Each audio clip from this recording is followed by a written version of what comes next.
Olaf here again from LSE in Central Florida. Today we're working on a reciprocating saw where one of the cast aluminum pieces broke. As you can see it, I just show you how the piece actually would fit in. It's a clean break, so you have to clean that with the grinder and a stainless wheel brush, which I don't show, and I don't show also the weld since I don't have a proper camera yet. But I'm gonna weld this here in a second, and here you can see actually the weld done and cleaned off.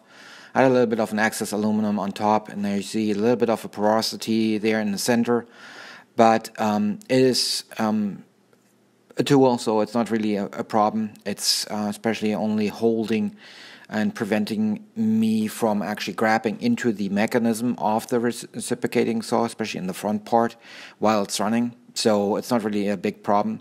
So hand-wise you cannot break the aluminum, and since I did it a little bit thicker, it's actually reinforced even better.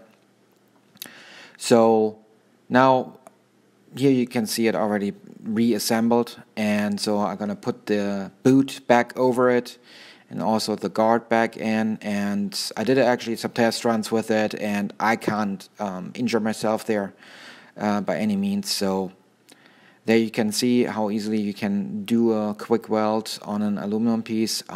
All in all, it took me like an hour start to finish and got it done. And I just use a small MIG welder for it. And so that's pretty much it. Thanks for watching. There are more videos coming soon about aluminum welding. I'm working right now on an aluminum tank build where I'm going to show some more detailed videos.